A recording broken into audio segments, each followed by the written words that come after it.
จนล้นนั้นผิดคำสอนเชื่อรูปลักษณ์นั้นควรสังวรแม้อาจารย์สอน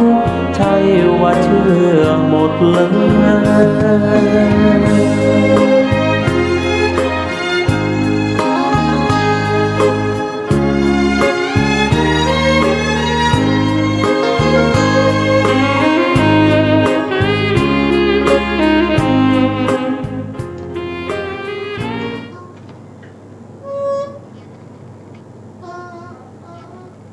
พุทธังสรณังกัจฉามิธัมมังสรณังกัจฉามิสังฆังสรณังกัจฉามิกราบนมัสการพระมหาเถระพระสังฆาธิการพระเถรานุเถระสวัสดีท่านผู้ฟังและผู้ชมทุกท่านที่ติดตามในรายการพัดไต่ปิฎกลอยฟ้าครั้งนี้เป็นครั้งที่137ยังพูดถึงเรื่องของศีลนะครับก็ใกล้ที่จะจบแล้วนะครับถ้าจบแล้วเราก็จะไปขึ้นในเรื่องของสติปัฏฐานสูตรสติปัฏฐานสูตรต่อไปนะครับก็มาศึกษาเกี่ยวกับเรื่องของวิธีการปฏิบัติสติปัฏฐานสี่เราไปต่อจากครั้งที่แล้วนะครับครั้งที่แล้วเนี่ยก็พูดถึงในเรื่องของศีลห้าอย่างศีลห้าอย่างมีมีปหานะศีลเป็นต้นนะครับในห้าอย่างเริ่มตั้งแต่กุศลในกรรมวจระหรือเรียกว่าเป็นตทังคปหารที่เกิดขึ้นในจิตตสันดานของผู้ที่มีความปรารถนาที่อยากจะได้คุณธรรมชั้นสูง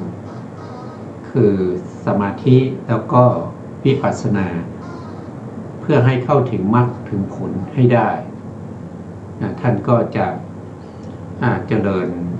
รักษาศีลไม่ว่าจะเป็นจตุปาริสุทธิศีลทั้งสี่อันเป็นปาติโมกข์สังวรศีลอินทรีย์สังวรศีลอาชีวปาริสุทธิศีลหรือปัจจยสันนิสิตศีลให้บริบูรณ์หรือบางท่านก็อาจจะรักษาศีล5อย่างที่เรากำลังพูดถึงอยู่ก็คือปหานะศีลเวรมณีศีลเจตนาศีลสังวรศีลและอาวีติกมศีลดำเนินไปจนถึงพระนิพพานได้ตรัสรู้ได้นิพพานได้นะครับศีล5อย่างนี้นะ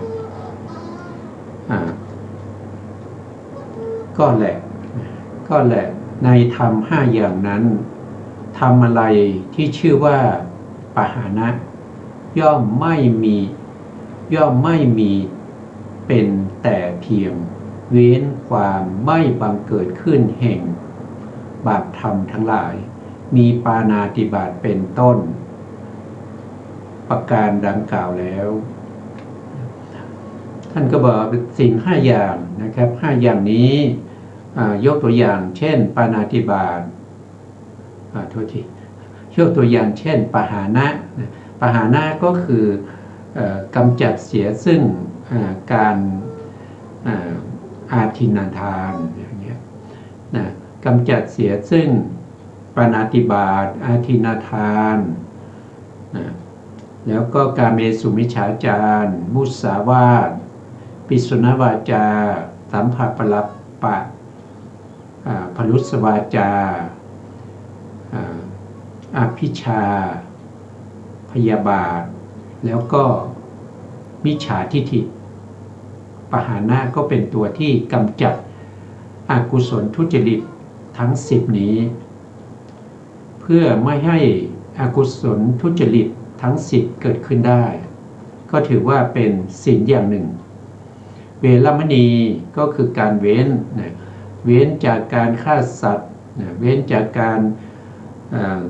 ลักทรัพย์เว้นจากการ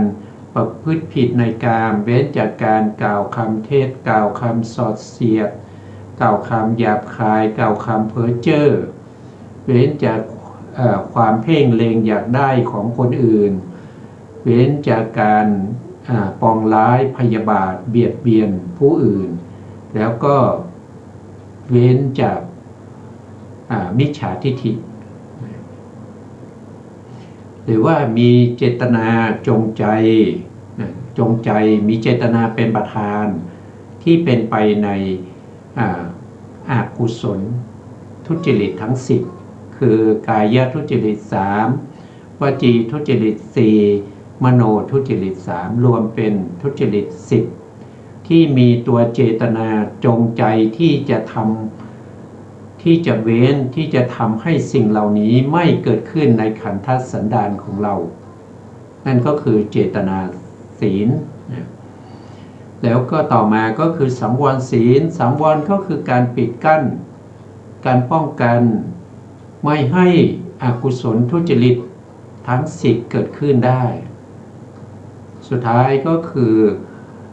อวีติกมะก็คือไม่ก้าวล่วงในอกุศลทุจริตเหล่านี้อันหนึ่งโดยที่การประหารนั้น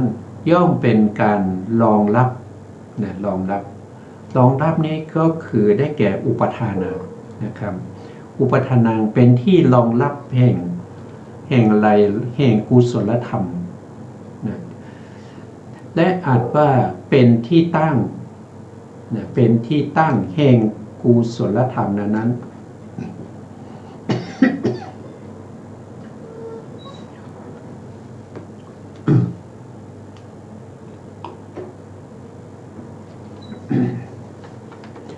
และเป็นการดำรงอยู่โดยเรียบร้อย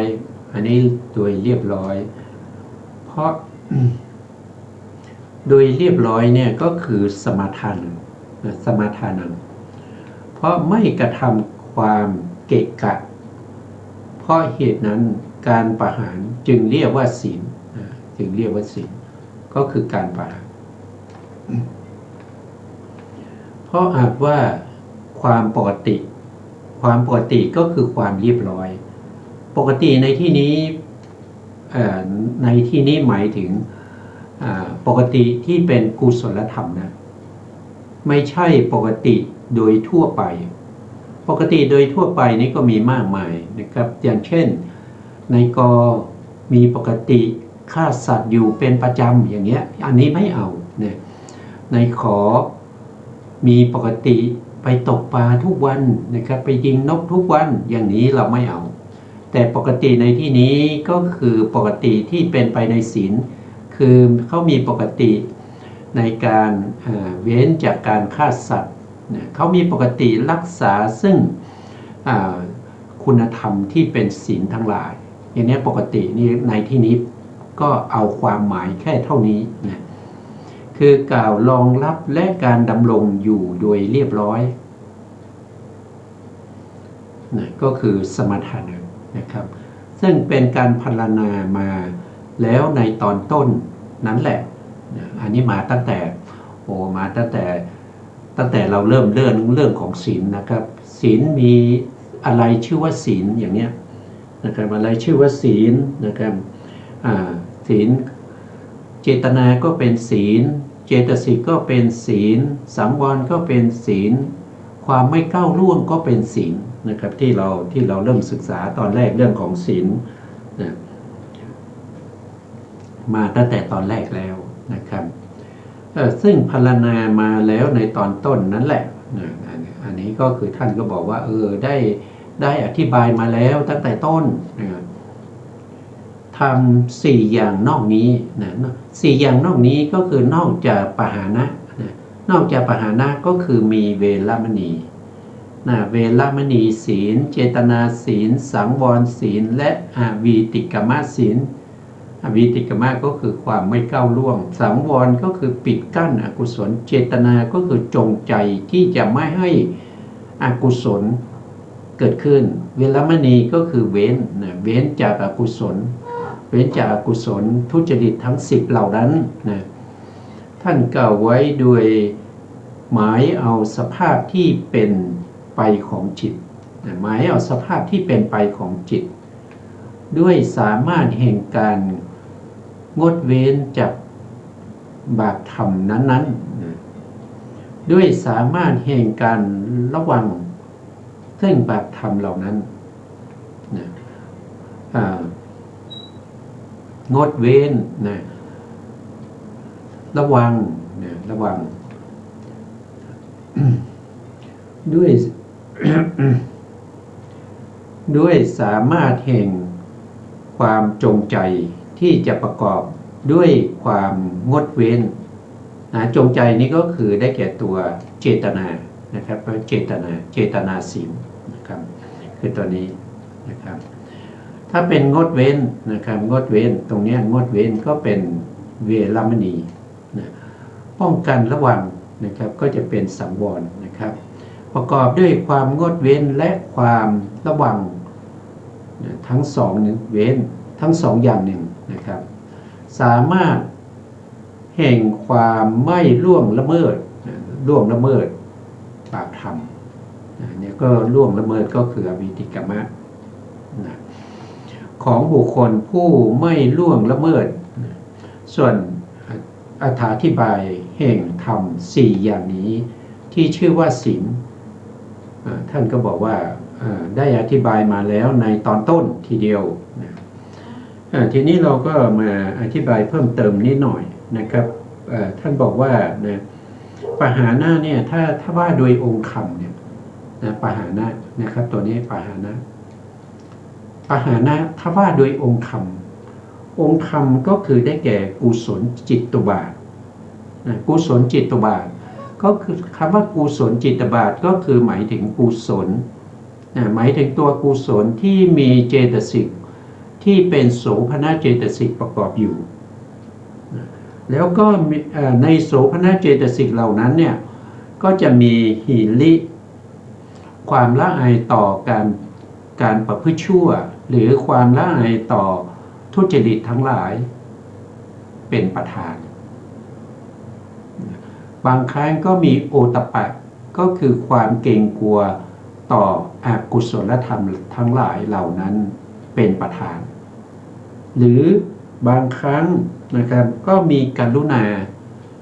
กรุณาก็คือมีการอบอ้อมอารีช่วยเหลือเห็นสัตว์อื่นได้รับความทุกข์ก็ทนอยู่ไม่ได้นะครับต้องช่วยต้องกระตือรือร้นในการที่จะช่วยเหลือเขานะหรือว่ามีอโลภะก็คือได้แก่ตัวเมต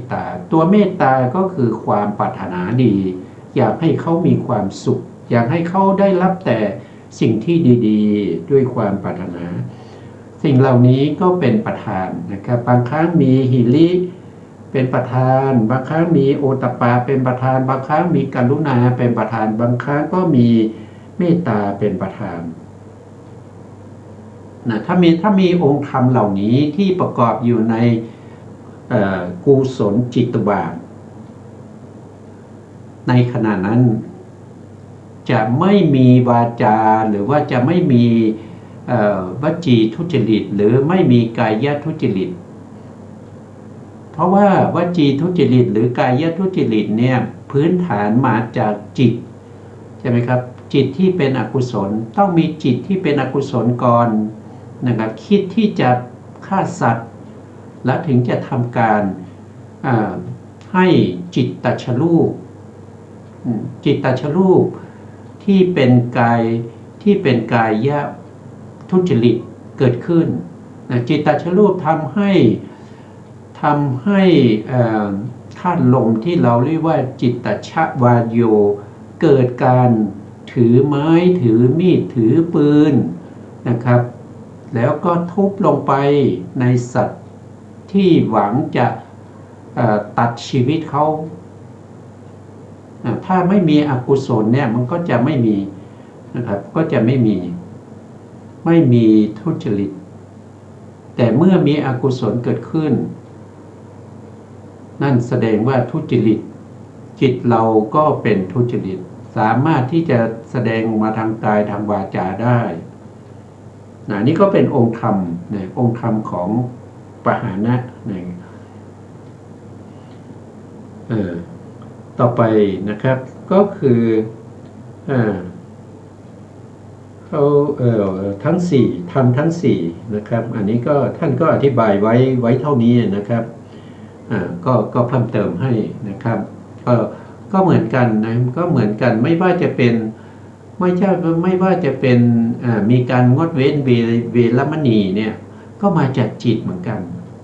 นะจิตที่ต้องเป็นจิตที่เป็นกุศลนะครับมีจิตที่เป็นกุศลเกิดขึ้นก็จะมีการเว้นจากการทำทุจริตทั้งหลายนะหรือบางครั้งก็มีเจตนาที่เกิดร่วมกับกุศลจิตแล้วก็มีเจตนาเป็นประธานมีความจงใจเป็นประธานเจตนาเจตสิกก็ทำให้เว้นจากอกุศลทุจริตได้บางครั้งก็มี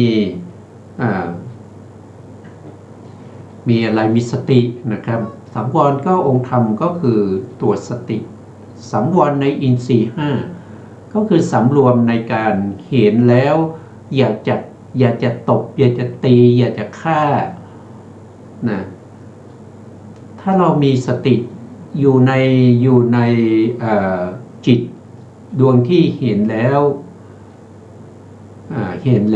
จิตนั้นก็จะเป็นไปในกุศลธรรมเว้นจากการตบการตีการฆ่าเว้นจากการลักทรัพย์เว้นจากการประพฤติผิดในกามเหล่านี้นะเพราะมีสังว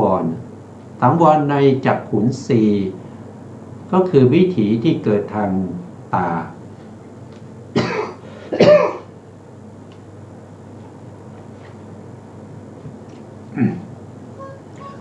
วิถีที่เกิดทางตาวิถีที่เกิดทางหูเหล่านี้ก็ด้วยสติสังวร อวิติกมะก็เช่นเดียวกันนะครับก็คือกุศลจิตตุบาทเหมือนกันนะครับเพราะฉะนั้นท่านก็อธิบายไว้เฉพาะปหานะศีลเท่านั้นเองท่านไม่ได้อธิบาย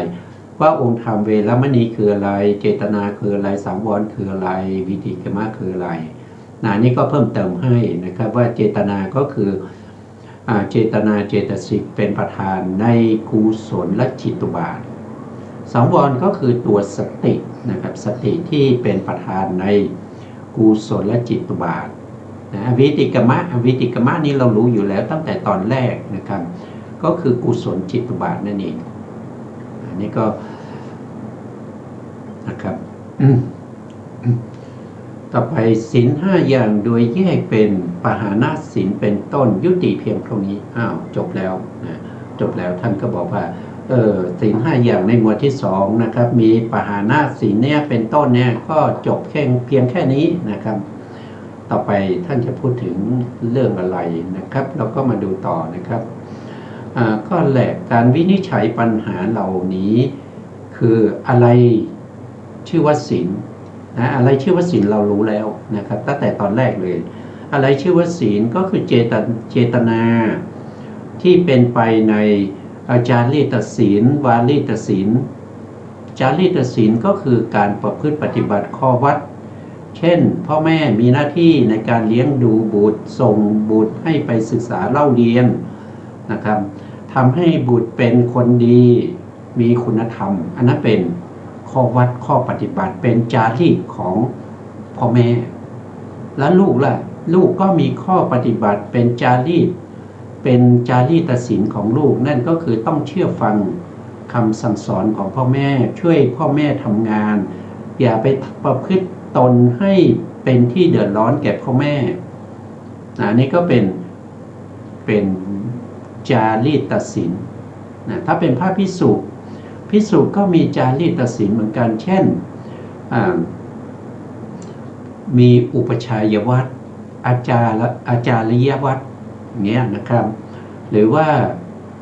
หลายข้อนะครับในปาฏิโมกข์ก็ในปาฏิโมกข์227เนี่ยเป็นไปทั้งจารีตศีลแล้วก็วารีตศีล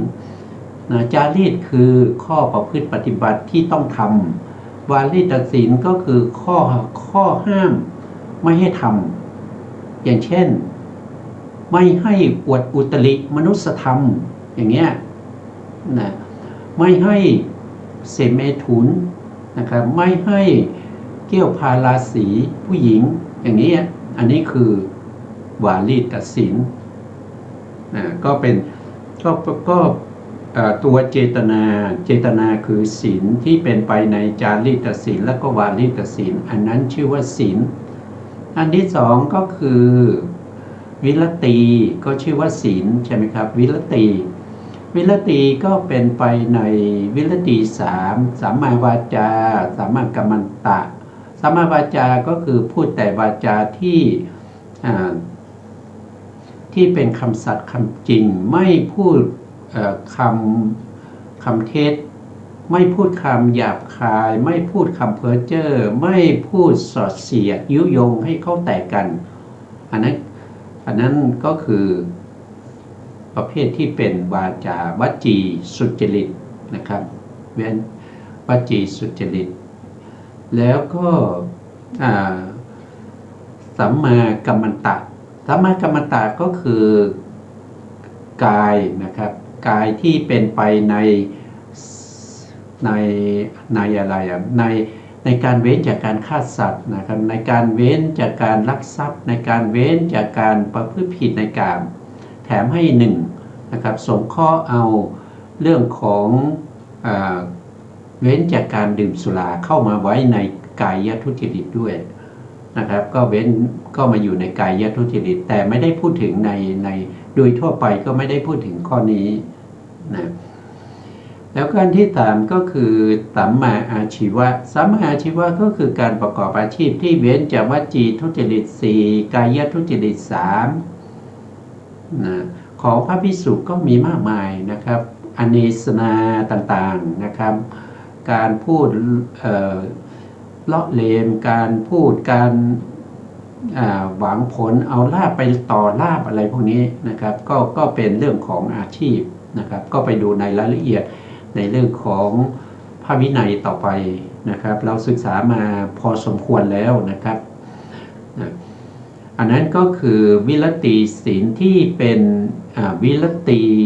เจตสิก3ข้อแล้วนอกจากนั้นวิรติศีลก็ยังรวมไปถึงอนัพพิชาก็คือเว้นจากความเพ่งเล็งอยากได้คืออภิชา2ก็คือเว้นจากพยาบาทก็คืออพยาบาทนะครับ3ก็คือเว้นจากมิจฉาทิฏฐิก็คือสัมมาทิฏฐิ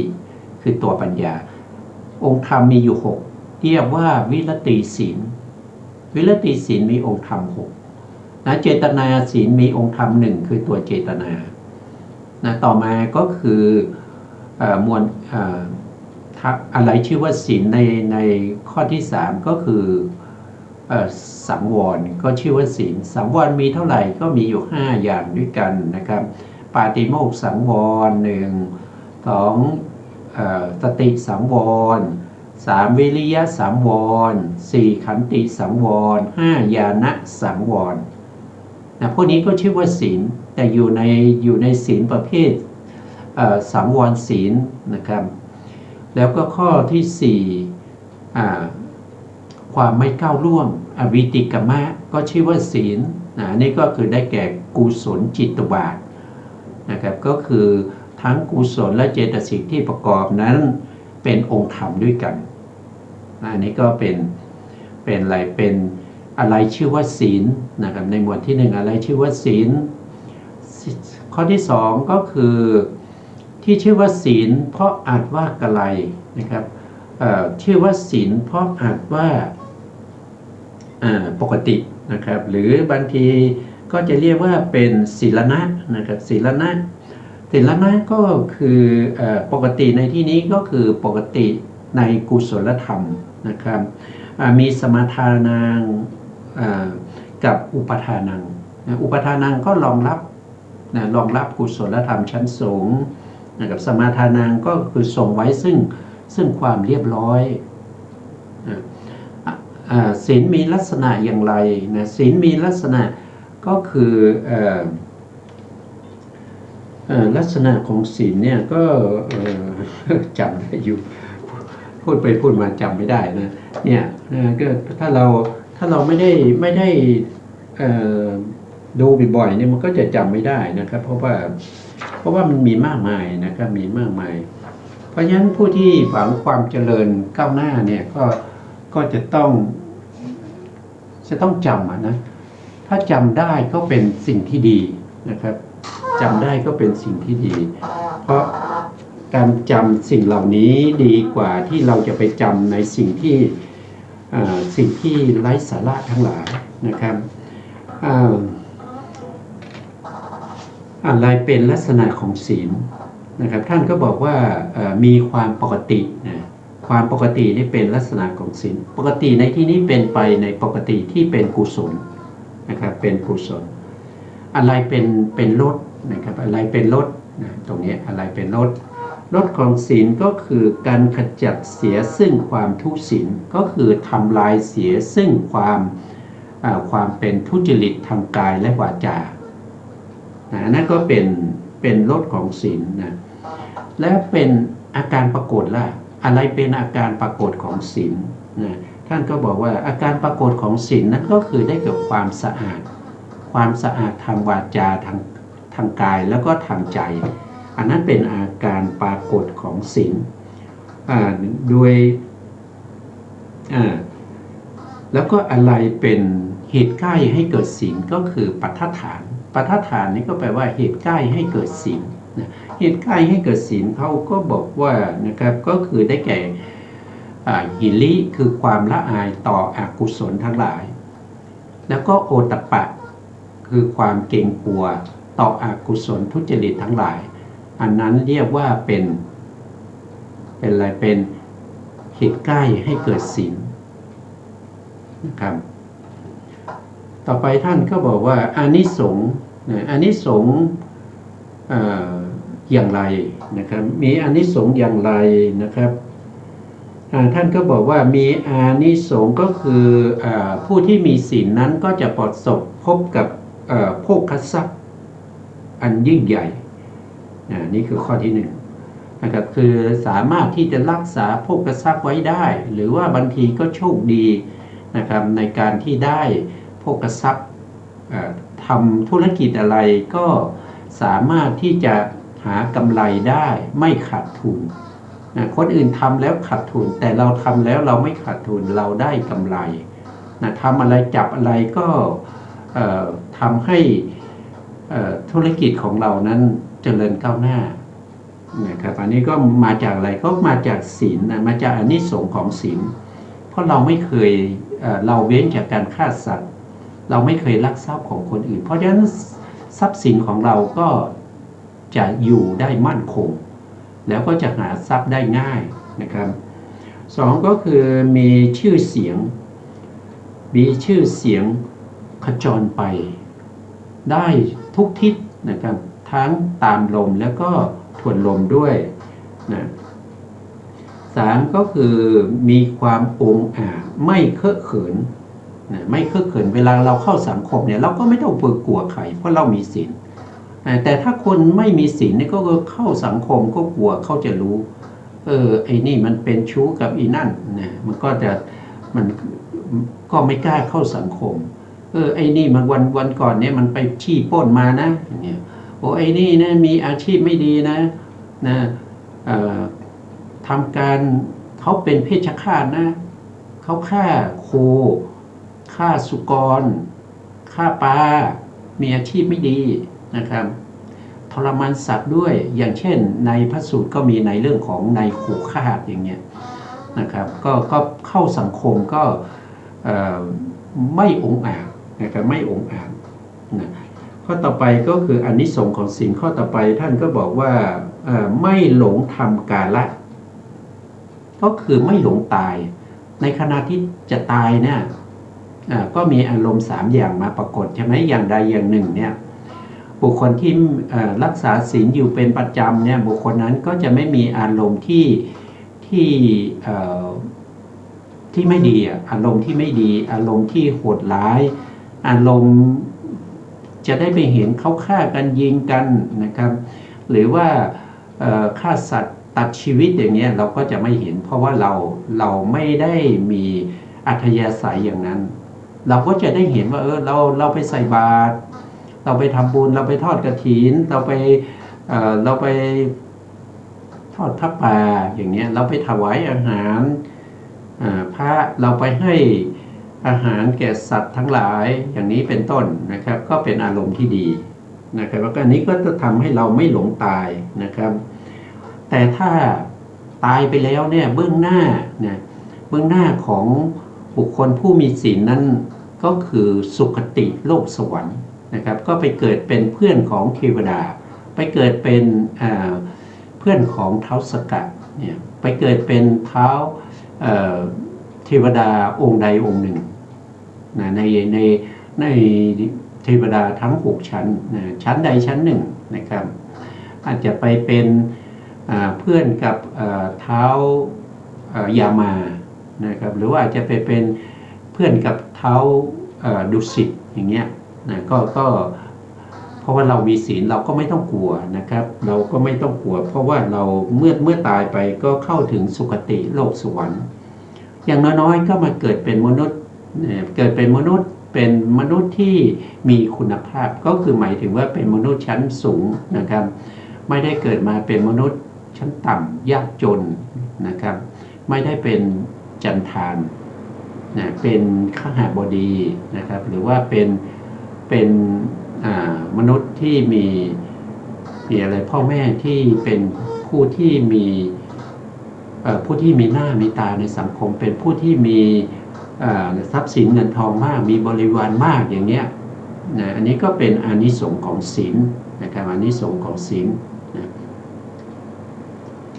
ต่อไปศีลมีกี่อย่างนะครับอันนี้เราก็ศึกษามานะครับศีล1อย่างก็มีนะ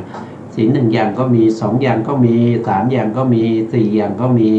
5อย่างก็มีเราก็จบในเรื่องของ5อย่างไปแล้วนะเป็นอันว่าจบแล้วนะครับจบแล้วอธิบายก็มีเพียงเท่านี้นะครับท่านก็จบไปกี่ข้อนะครับก็จบไปตั้งอะไร1คืออะไรชื่อว่าศีล2คือศีลมีอัตวกลัย3ศีลมีลักษณะมีรสมีอาการปรากฏและปฐฐานอย่างไรนะข้อที่4ศีลมีอานิสงส์อย่างไรนะข้อที่5ศีลมีกี่อย่างนะครับ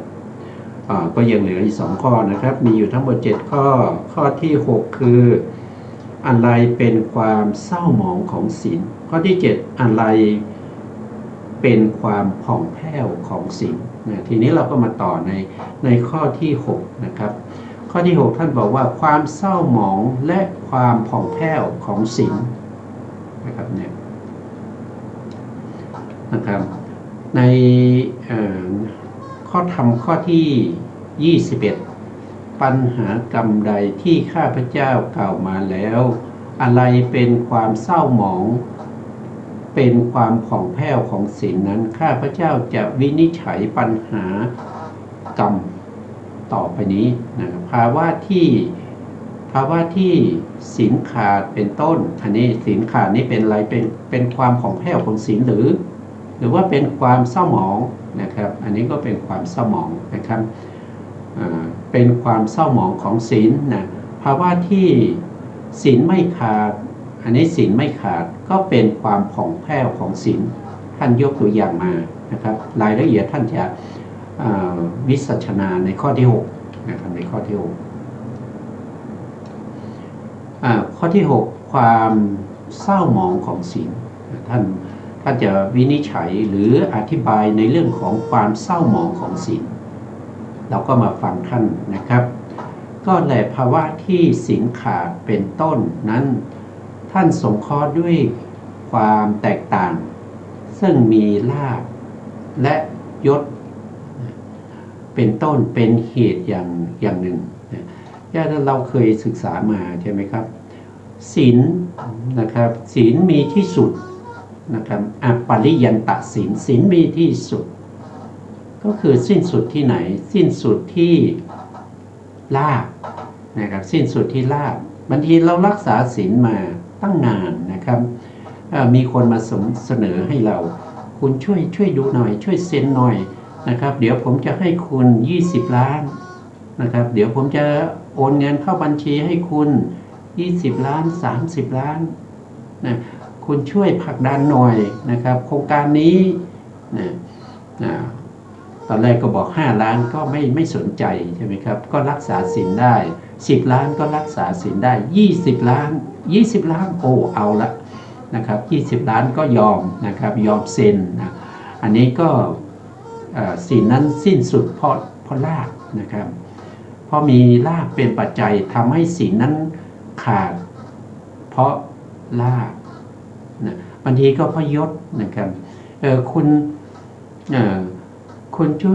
วยตรวจสอบหน่อยนะครับคุณช่วยตรวจสอบหน่อยคุณทำตามที่ผมสั่งนะแล้วสิ้นปีเนี่ยผมจะแต่งตั้งคุณเป็นผู้จัดการแล้วหรือว่าผมจะเลื่อนยศให้คุณนะครับหรือว่าผมจะให้คุณได้เลื่อนตำแหน่งนะอย่างนี้ก็ยอมนะครับก็ยอมอย่างนี้ก็ศีลมีที่สุดเพราะว่ายศนะครับบางทีก็มีที่สุดเพราะญาตินะครับเพราะญาติบางทีลูกป่วยภรรยาป่วยเข้าโรงพยาบาลพ่อแม่เข้าโรงพยาบาลอย่างเงี้ยนะครับก็ต้องไปหาเงินทุจริตมานะครับมาช่วยนะครับ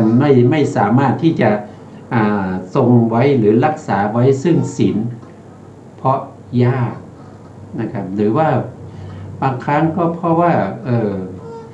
าอวัยวะนะครับบางทีเราจำเป็นนะครับที่จะต้องรักษาศีลนะด้วยอวัยวะนะครับเช่นศีลของเรานะครับศีลของเราที่รักษามาดีนะครับมาดีแล้วก็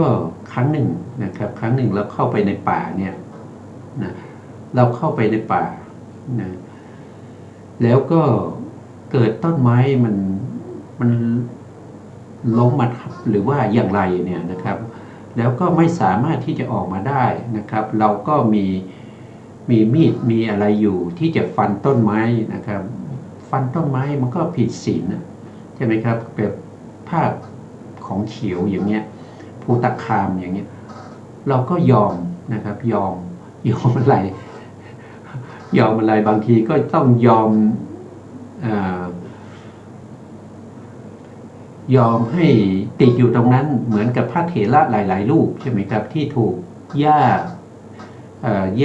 เถานังนะครับผูกมัดไว้จนมัดไว้ก็ยอมตายอันนั้นก็รักษาศีลด้วยชีวิตแต่ในแขนเราติดอยู่เอาออกไม่ได้ทำยังไงก็ออกไม่ได้ก็จำเป็นที่ต้องตัดแขนนะครับเพื่อรักษาศีลนะก็แล้วแต่นะครับก็ขึ้นอยู่กับว่าเรา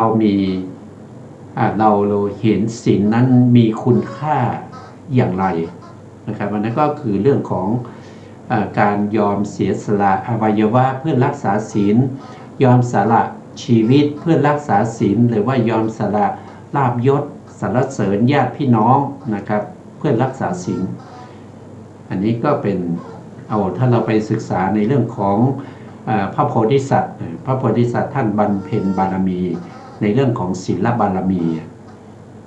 ก็มีหลายเรื่องนะครับอย่างเช่นนาคราชนะครับก็สามารถศึกษาได้นะครับแต่อันนั้นเป็นศีลของพระโพธิสัตว์ผู้บำเพ็ญเพียรเพื่อความเป็นพระพุทธเจ้านะครับเราคงไม่ต้องทำถึงขนาดนั้นนะครับนะแต่เหตุการณ์อย่างนั้นก็คงไม่เกิดกับเรานะครับเพราะ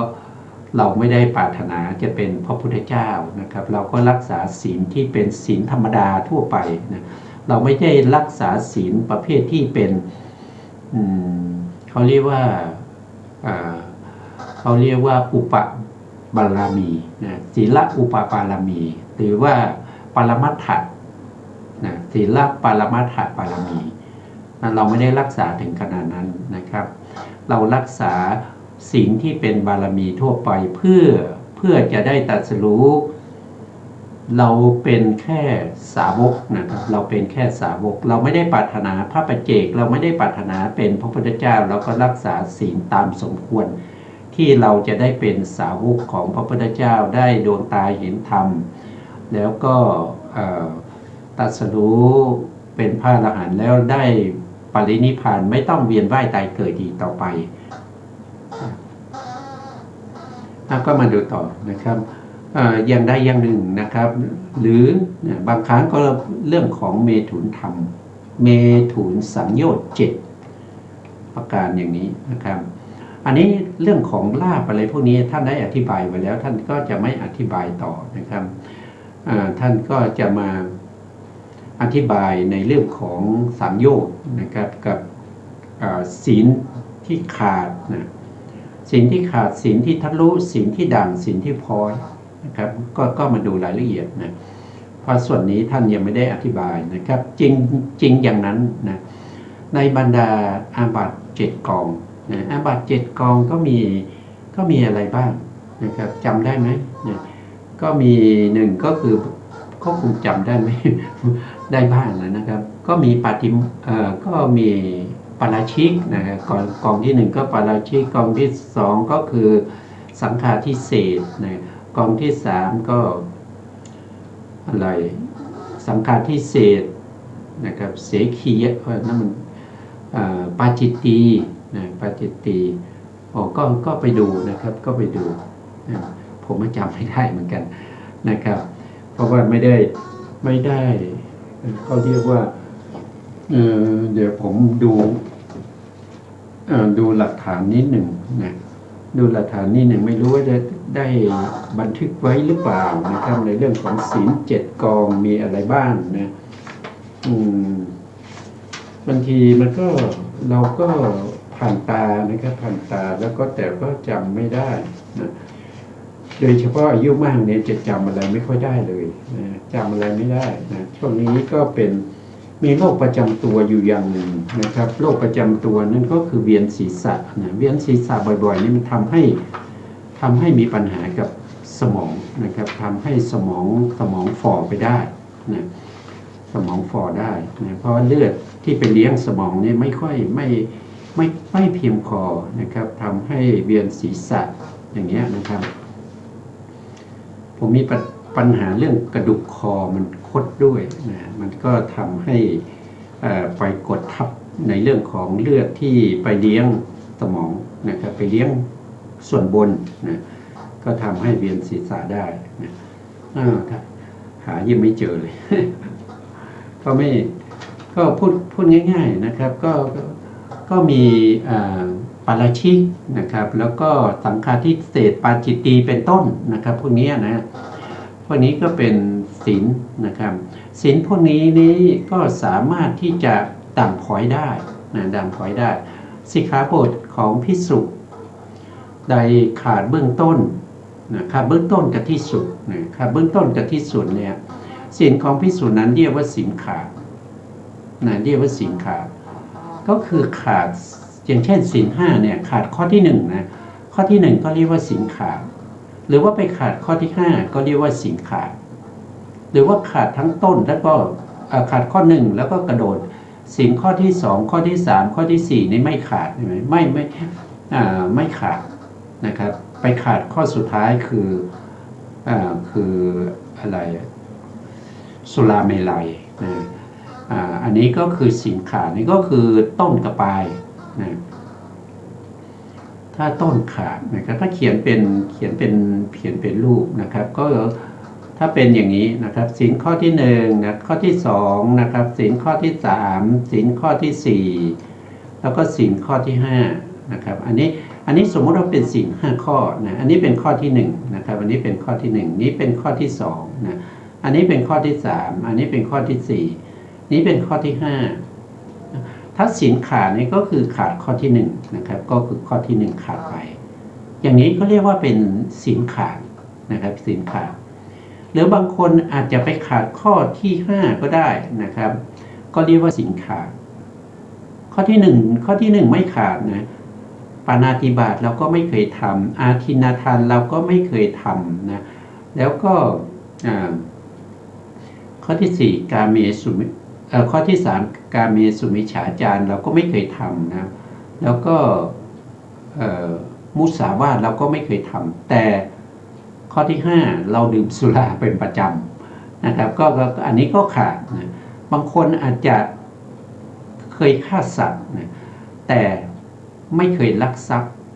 ไม่เคยประพฤติผิดในกามแล้วก็ไม่เคยมุสาแล้วก็ไม่ดื่มสุราอันนี้ก็ถือว่าศีลขาดนะเพราะขาดข้อที่1นะบางคนอาจจะปาณาติบาตก็ทำนะครับแต่ลักทรัพย์ไม่ทำประพฤติผิดในกามก็ไม่เคยทำมุสาวาทก็ไม่เคยทำแต่ดื่มสุราประจำนะอันนี้2ข้อนะครับหัวกับต้นข้อที่1กับข้อสุดท้ายนะครับอันนี้ถือว่าเขาเรียกว่าศีลขาดนะครับศีลขาดนะนี้เป็นศีลขาดนะครับต่อไปเหมือนก็ท่านอธิบายเหมือนผ้าที่ขาดชายนะครับขาดชายไหนก็ได้นะครับหรือว่าทั้ง2ข้างก็แล้วแต่นะครับส่วนศีลสิกขาบทของภิกษุใดขาดตรงกลางศีลของภิกษุนั้นชื่อว่าศีลทะลุนะศีลทะลุก็คือสมมุติว่าอันนี้เป็นศีลนะครับอันนี้เป็นศีลของภิกษุนี่ก็มีหลายข้อใช่ไหมครับก็มีหลายข้อนี่ก็เป็นศีลนะเป็นศีลอันนี้เป็นศีลนะแต่ว่าศีลของพระภิกษุเนี่ยมีอยู่227ข้อเนี่ยก็คือขาดตรงกลางนะครับตรงกลางนะครับก็คืออย่างนี้นะครับก็ขาดข้อนี้นะครับขาดข้อนี้ก็เรียกว่าเป็นทะลุไม่ได้ขาดข้อที่1หรือข้อสุดท้ายแต่ขาดข้อตรงกลางๆเพียงข้อเดียวนะตรงกลางๆข้อเดียวนั้นเรียกว่าเป็นศีลทะลุเหมือนผ้าที่ทะลุกลางผืนนะสิกขาบทของภิกษุใดขาด3 สิกขาบทเป็นต้นไปภิกษุศีลของภิกษุนั้นก็ชื่อว่าศีลด่างศีลด่างเป็นยังไงนะครับก็เป็นยังไงเดี๋ยวผมจัดระเบียบนิดนึงนะครับศีลเขาเรียกว่าศีลด่างนะครับศีลด่างศีลด่างก็คือเขาจะเหมือนกับแม่โคดำนะครับศีลของภิกษุนั้นชื่อว่าขาดสองหรือ3นะครับตามลำดับก็คือหมายความว่าอย่างนี้นะครับก็คือสมมติว่านี่คือศีล8นะครับนี่คือศีล8ศีล5ก็ได้นะครับไม่ต้องเขียนมากนะครับศีล5อย่างนี้นะครับก็คือขาดข้อนี้นะครับขาดข้อที่2แล้วก็ไปขาดข้อที่4อย่างเงี้ยคือศีลที่ขาดเนี่ยเขาจะไม่ติดกันเขาจะมีช่องว่างนะเขาจะมีช่องว่างแล้วก็ไม่ใช่ศีลข้อที่1แล้วก็ข้อสุดท้ายแต่เป็นศีลตรงกลางนะครับเป็นตรงกลางต่างแต่ไม่เขาขาดหลายข้อเขาไม่ได้ขาดข้อเดียวเหมือนกับศีลทะลุนะแต่อันนี้เขาขาด2ข้อ3ข้อหรือว่า4ข้อก็ตามนะครับแต่ไม่ได้ติดต่อกันนะครับไม่ได้ติดต่อกันนะก็ขาดอย่างนี้หรืออย่างนี้เราเรียกว่าศีลด่างนะครับอันนี้เป็นศีลด่างนะครับก็ขาดถ้าเป็นศีล5ก็ขาดข้อที่2กับข้อที่4ไม่ติดกันนะอันนี้เรียกว่าศีลด่างนะเหมือนกับแม่โคนะครับแม่โคที่ดำนะครับดำแล้วก็แดงเป็นจุดๆนะครับเป็นจุดๆนะอย่างใดอย่างหนึ่งนะครับ ด้วยสีที่ไม่เหมือนกันซึ่งปรากฏขึ้นทีหลังหรือที่ท้องนะครับที่หลังหรือที่ท้องนะศีลของภิกษุนะครับที่ขาดเป็นตอนๆนะขาดเป็นตอนๆก็เรียกว่าเป็นศีลพลอยนะศีลพลอยยังไงนะครับก็คืออย่างนี้นะครับเราก็ศีล5ก็พอนะครับนะศีล5ก็มี5ข้อนะครับอย่างนี้นะครับ5ข้อนี้นะ5ข้อนี้ศีลที่ดังเนี่ยก็คือหมายถึงว่ามันจะศีลมันขาดติดกันนะสมมติว่าศีล5เนี่ยขาดข้อที่2กับข้อที่3ติดกันอย่างเงี้ยข้อที่1ไม่ขาดข้อที่4ก็ไม่ขาดข้อที่5ก็ไม่ขาดอย่างเนี้ยที่เขาขาดอย่างนี้เราเรียกว่าศีลพลอยนะพลอยนะหรือว่าถ้าเป็นศีล8ก็อาจจะขาดข้อที่1ข้อที่2อาจจะไม่ขาดนะครับอาจจะไปขาดข้อที่3ข้อที่4ข้อที่5เนี่ยขาดติดกันอย่างนี้ก็ได้อย่างนี้ก็ได้นะครับติดกัน3ข้อนะอย่างนี้ก็เรียกว่าเป็นศีลพลอยนะถ้าขาดข้อใดข้อหนึ่งไม่ใช่หัวกับท้ายแต่มีหลายข้อแต่หลายข้อที่ขาดนั้นก็ไม่ได้ติดต่อกันอย่างนี้เราเรียกว่าศีลด่างนะศีลด่างแต่ถ้าศีลของบุคคลใดขาดเพียงข้อเดียวแต่อยู่ตรงกลางอย่างนี้เราเรียกว่าศีลทะลุศีลทะลุถ้าศีลของบุคคลใดที่ขาดข้อที่1กับข้อสุดท้ายอย่างนี้เราเรียกว่าศีลขาดอันนี้ก็เป็นลักษณะของศีลขาดศีลทะลุศีลด่างศีลพลอยนะครับที่ท่านอธิบายมานี่ก็จบในเรื่องของศีลด่างศีลพลอยศีลทะลุศีลทะลุศีลขาดอะไรพวกนี้ก็จะมีต่อไปท่านก็จะแสดงในเรื่องของเมถุนสังโยชน์7นี่ก็เมถุนสังโยชน์7นะเมถุนสังโยชน์นี่เป็นอย่างไรนะครับเป็นยังไงเราก็มาดูรายละเอียดที่ท่านอธิบายไว้นะครับก็คือปกติแล้วเมถุนนี่คือการเสพเมถุนกับเพศตรงข้ามใช่ไหมครับอย่างเช่นเสพเมถุนกับมาตุคามหรือว่าเป็นสัตว์เดรัจฉานอย่างเงี้ยอันนั้นถึงกับเขาจะเรียกว่าเป็นศีลเป็นปาราชิกเลยนะครับแต่ในที่นี้เป็นยังไงเราก็มาดูนะครับเขาบอกว่าเมถุนสังโยชน์7ภาวะที่ศีลขาดด้วยอำนาจแห่งเมถุนสังโยชน์7ประการมีอธิบายดังต่อไปนี้นะครับจริงอยู่พระผู้มีพระภาคเจ้าได้ตรัสไว้ดังนี้นะข้อที่1นะครับข้อที่1ก็คือ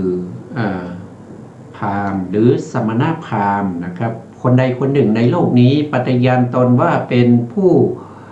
ประพฤติดีปฏิบัติชอบมีพรหมจรรย์เป็นที่อาศัยเป็นที่ชอบใจนะเป็นผู้ที่ปฏิบัติดีนะประกาศตัวอย่างนั้นปฏิญาณตนอย่างนั้นนะหาได้ถึงซึ่งความร่วมกัน2 ต่อ 2กับมาตุคามไม่นะครับก็คือไม่ได้เสพเมถุนกับมาตุคามนะครับก็แต่ว่ายินดีการรูปไล้นะขัดสีการให้อาบการให้นวดของมาตุคามนะถึงแม้ว่าไม่ได้เสพนะไม่ได้เสพเมถุนกับมาตุคามไม่ได้เสพเมถุนกับเพศตรงข้ามนะครับแต่ชอบใจให้เข้ามาจับมาลูบมาคำนะมาเสียดสีหรือว่ามานวดมาอาบน้ำอะไรพวกนี้ปัจจุบันก็นวดน้ำมันนะครับแล้วก็ยินดีนะครับปรารถนาให้มาตุคามนั้นบรรเลอตัวเองนะครับด้วยความดีใจแล้วก็ปราบปลื้มใจในการบรรเลอนั้นนะสมณพราหมณ์นั้นมีความยินดีการบรรเลอของมาตุคามนี้จัดเป็นความขาดบ้างนะครับทะลุบ้างศีลขาดนะบางครั้งก็ขาดบางครั้งก็ทะลุนะบางครั้งก็ดั่งด้วยนะศีลขาดบ้างท ทะลุบ้างด่างบ้างพ้อยบ้างนะของพราหมณ์หรือสมณพราหมณ์นะนั้นเรากล่าวว่าเขาประพฤติพรหมจรรย์ไม่บริสุทธิ์อันนี้พระพุทธองค์ตรัสไว้นะประพฤติพรหมจรรย์ไม่บริสุทธิ์แต่ตัวเอง เนี่ยประกาศว่าประพฤติพรหมจรรย์บริสุทธิ์นะประกอบด้วยเมถุนธรรมเมถุนสังโยชน์ย่อมไม่พ้นจากชาติคือความเกิดบ่อยๆเป็นทุกข์นะครับการเกิดก็ไม่แน่นอนนะไม่ใช่ว่าจะได้มาเกิดเป็นมนุษย์เสมอไปนะครับไม่ว่าอาจจะต้องไปเกิดในที่ไม่แน่นอนอาจจะเป็นสัตว์นรกนะครับหรือว่าเป็นเปรตเป็นอสุรกายเป็นสัตว์เดรัจฉานอย่างเงี้ยความเกิดก็เป็นทุกข์เพราะเกิดไม่แน่นอนแล้วก็เกิดบ่อยๆเกิดแล้วเกิดอีกนะครับเมื่อเกิดมาแล้วก็ต้องมีความแก่นะครับความแก่ก็เป็นทุกข์นะครับแล้วก็ต้องมีความตายมีโศกะปริเทวทุกขโทมนัสอุปาญาสนะครับเรากล่าวว่าเขาย่อมไม่พ้นจากทุกข์อันนี้ก็เป็นเมถุนนะเมถุนสังโยชน์ข้อที่หนึ่งนะเมถุนสังโยชน์ข้อที่หนึ่งก็คือยินดีถึงไม่ได้เสพนะครับแต่ก็ยินดีให้มาตุคามมานวดมานวดมาลูบมาไล้มาขัดสีมาอาบน้ำให้อะไรพวกนี้แล้วก็ชอบยินดีพอใจในการบำเรอนั้นนะครับอันนี้ก็เป็นความไม่บริสุทธิ์ของอะไรก็คือของศีลนะครับวันนี้เวลาหมดแล้วนะครับสุดท้ายนี้ขอกราบขอบพระคุณพระครูสมุทรวิสุวัฒน์วรกิจโจผู้อำนวยการสถานีวิทยุเพื่อการศึกษาพระพุทธศาสนาและวัฒนธรรม FM 104.5 เมกะเฮิรตซ์วัดฝายหินจังหวัดเชียงใหม่และขอกราบขอบพระคุณพระครูปริยัติยานุสารขอบคุณท่านผู้ฟังและผู้ชมทุกท่านที่ติดตามในรายการพระไตรปิฎกลอยฟ้าพบกันใหม่ในโอกาสต่อไปนะครับวันนี้ลาไปก่อนครับสวัสดีครับ